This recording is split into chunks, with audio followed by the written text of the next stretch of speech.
Hey there, welcome. So, you want to start getting into Eureka, do you? Well, welcome to the happiest place in Eorzea.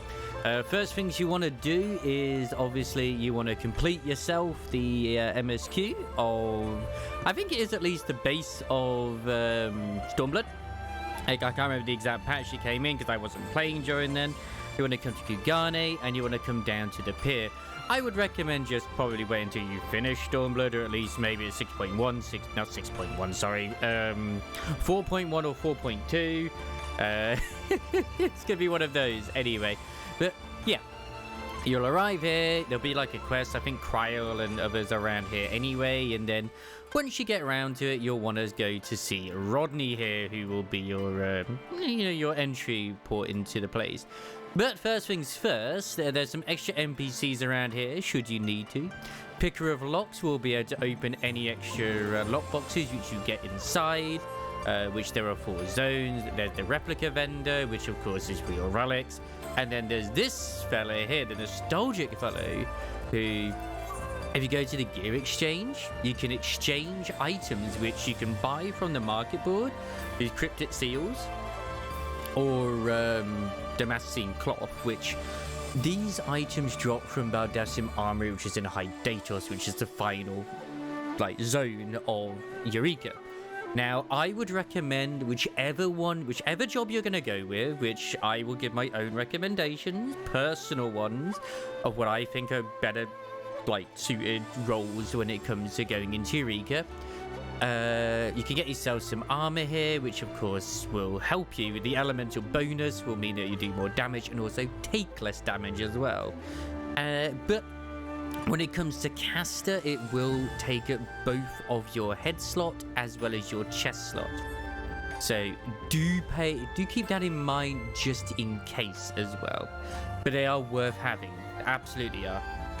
But let's get into the first little zone. In fact, before I do though, I'll just show you what I'm going as. I go in as a Gunbreaker. I would personally recommend going as a tank. You don't have to go in as a tank or a Gunbreaker. I just like Gunbreaker because it's fun and it's easy for me to do so.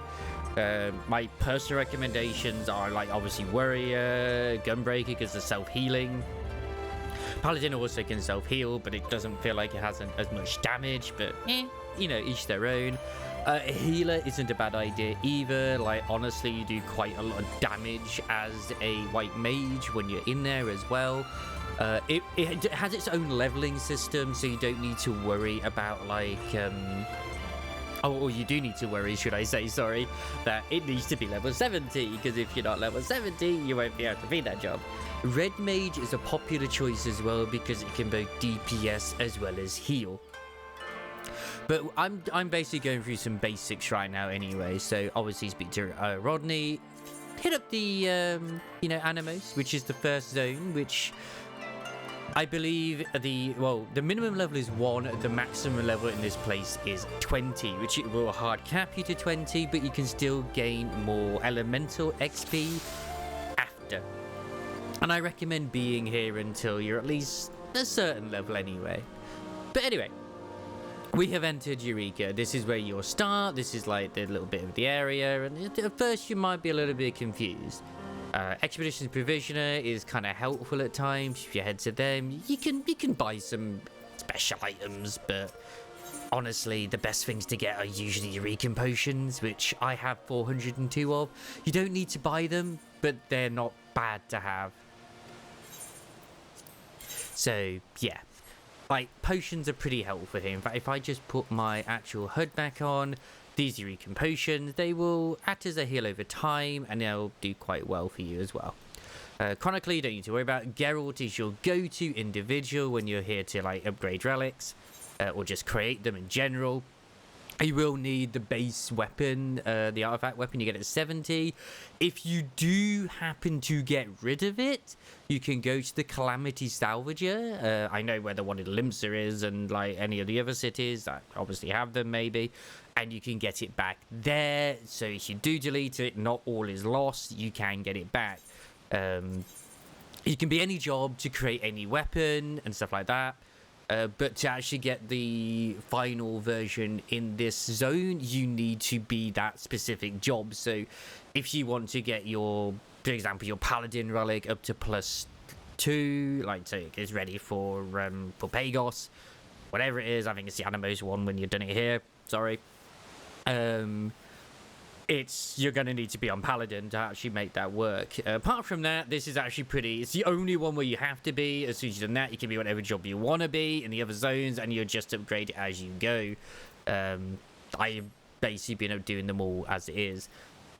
When you're here, the crystals you get from Fates, you will need to exchange your Anemos crystals with Geralt to obtain the Protean crystals, which are what are used for actually making the relics and getting through this place. Now, for those who have seen the elemental armor, which that comes later, which this individual is actually wearing here, thank you, Zell.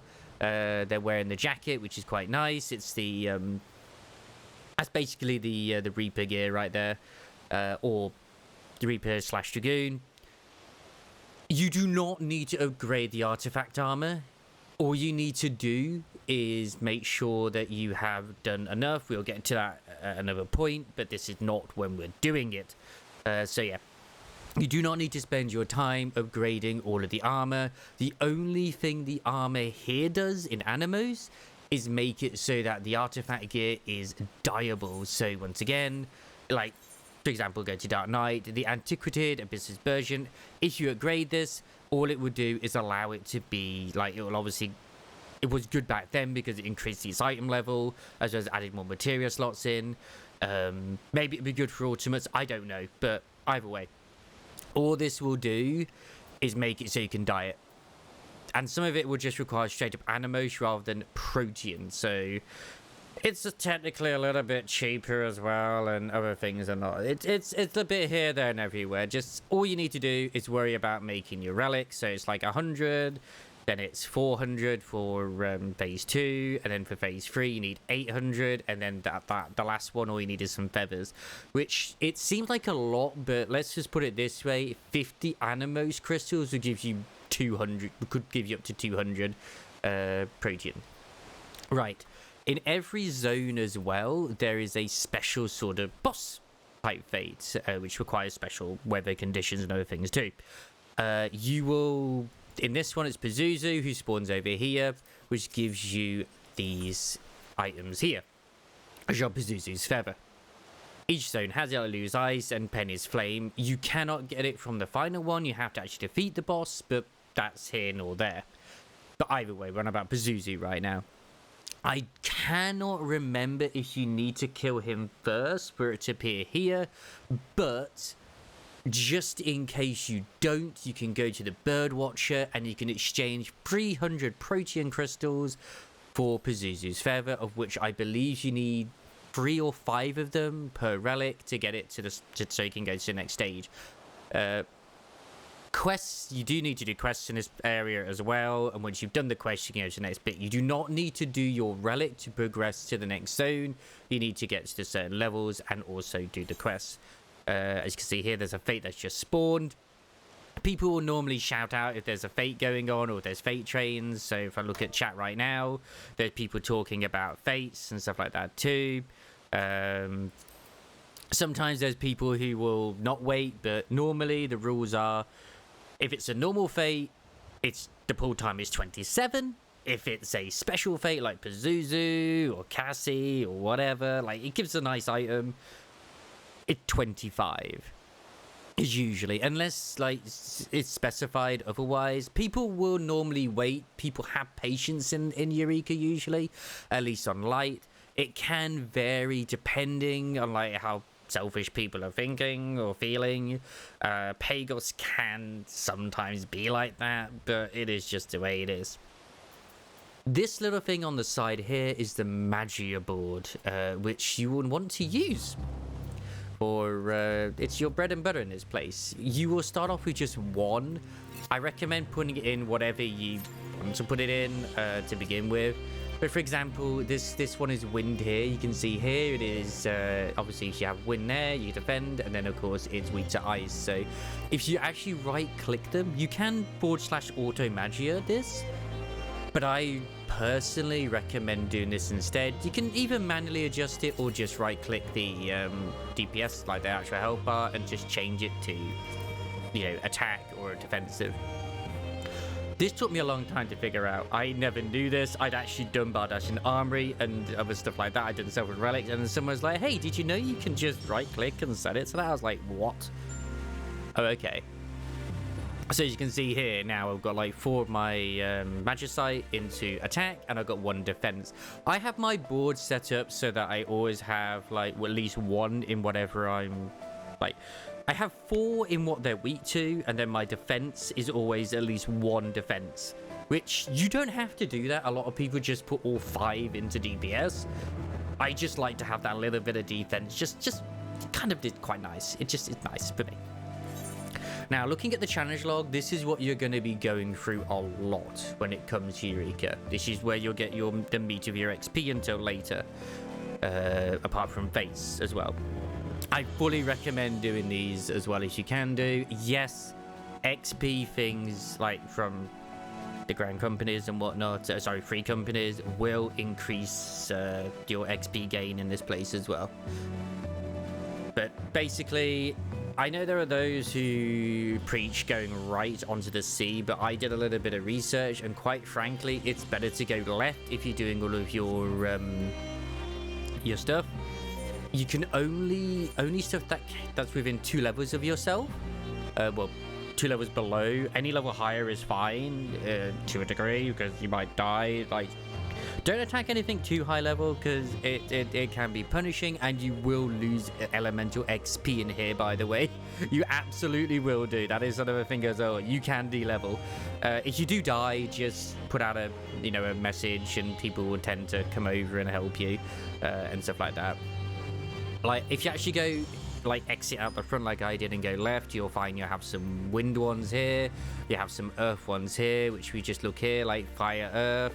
And then, of course, you've got, like, water, wind. Usually combines. That's already 2 lots you can just farm there straight away. And they respawn pretty, like, frequently as well. And combined with the earth ones, you've got fire ones here too. So you can get yourself quite a nice bit of XP to begin with. And yes, you can mount it straight away in this place too, which is quite nice.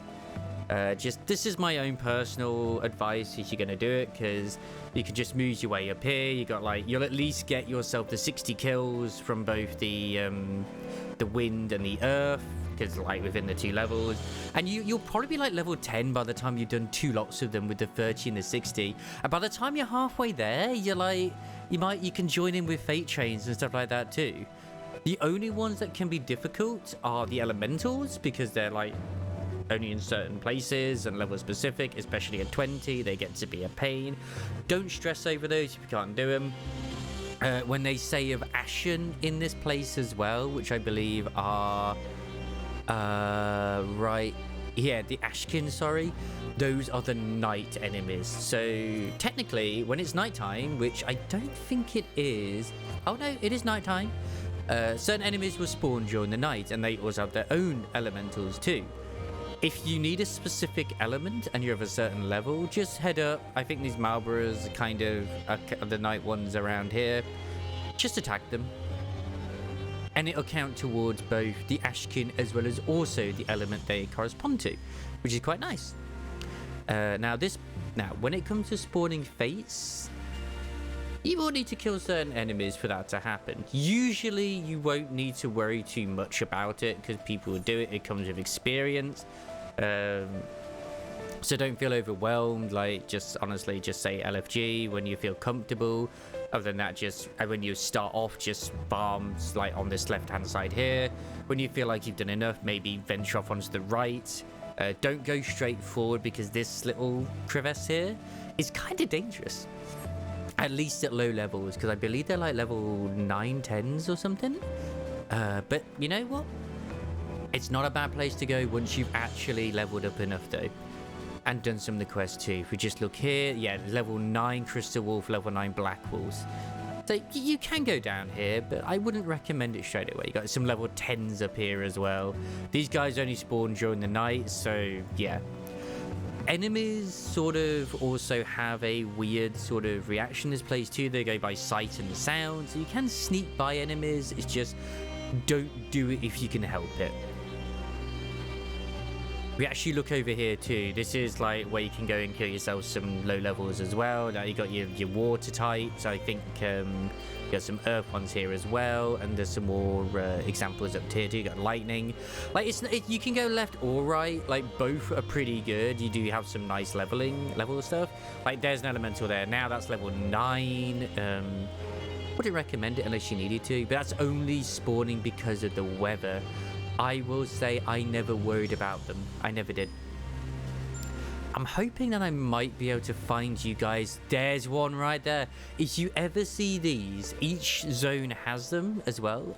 Today we're just talking about Anemos, but here we go. Elementals. These spawn in several places if you really want to find one. And if you do find one yourself, by all means do mark it on the map. People tend to share this information. It will give you a blessing. You will do more damage. You will also receive less damage from the enemy, and it will also restore your health over time too.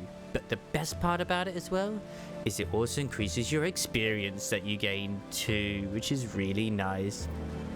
This is right up here. Receiving the blessing of Eureka's elementals, elemental XP earned through battle is increased, which is always great. So if you do find one, it's always worth doing. Just, yeah, be careful. You can see already with me just walking about, like, the levels, they really jump up. So be careful, be safe when you're starting off. You'll get used to Anemos and you'll be a professional before you know it. You really will be, at least of this place. There's nothing too stressful. So to cover it just again very briefly is head in, obviously unlock it. Anemos crystals, exchange those for protein crystals, which you'll need to upgrade your relics. Don't worry about upgrading your armor, that is not needed. Expedition lockpick is where you'll go to open your lockboxes. Or you can do it outside as well. If you can do and you really want to get yourself it at any point, you can get yourself the obviously the Kurin Defending. Is level 70. It's not a bad thing to get. I'm currently also rocking myself some elemental gear, which I've just thrown whatever type of material in. Like, I'm not really fussed. I do fine. I can take hits from bosses. It ain't a problem. But these can only be upgraded to +2 once you've done Baldasium Armory, and I still haven't actually done it for the legs. So you know, it's just the way it is. You get certain special items like Cassie's earring. They can sell for millions, or you can keep them for yourself. It's up to you what you want to do with it. There's special items. There's 2 that drop. In fact, there's several that exist in Pagos. There's a hat. There's these earrings. There was a belt, which is now a ring. So yeah, there are things that exist out there that can help you, but obviously RNG is an absolute like asshole, and I wouldn't rely on them. You don't need them to progress through this place. The only reason I went with the Cassie earring is because, like, hey, it dropped. I don't really want to sell it. I'm going to use it because it's cool and it looks quite nice, really. I look forward to the day if they ever add in Cassie's earring to Mogtomes when that comes, because that would really, really make people rage, I feel. Because, like, oh man, I can sell it for like 20 million gil. Once again, I will always reiterate, it will only sell for that much if someone is willing to pay for it. That's simple, really. So yeah, hopefully your first foray into Eureka is going to be a nice, simple, smooth one. Like I said, I've covered the basics. You can get in here. He's on the left for Geralt for your relics. Get yourself the Pazuzu feathers. Get yourself the crystals. You've seen the fairy, which will give you the boost which you'll need. Start off in the bit of the area, and then like bada bada bada bada. The quests themselves, I will admit, they are not tracked. Don't feel ashamed to look them up on Google or ask people, you know, for aid. One last thing I will mention as well is that these Aethernet shards, they will not be something you can attune to straight away. I think once you reach elemental level 10 or something, you can attune to one of these. Basically, when you're able to defeat the enemies in the area, that is when I would recommend progressing for that. Like, don't feel like you need to go for them. just if you have quests which are pointing in those directions, as well as also you're able to survive not being killed in those directions, then it is safe for you to attune to those aetherites. It's that simple. So yeah, there we go. That's my little sort of guide. I'm sorry if it's kind of a bit rough for what it is, for you're at least starting out in Anemos. As I said before, I hope you have a wonderful time with it. And oh my god, I keep remembering these things as Magia Melda. Oh my god. Yeah, this is where you can go to sort of like attune your things. I haven't touched it in forever. So yeah, you can see there, you could like add them or take them away. You can get more than 5 Magicite, but you won't get 5 Magicite until you get to High Datos, I believe. Unless you're really lucky with certain bits. So yeah, because you can get up to, I believe, 10.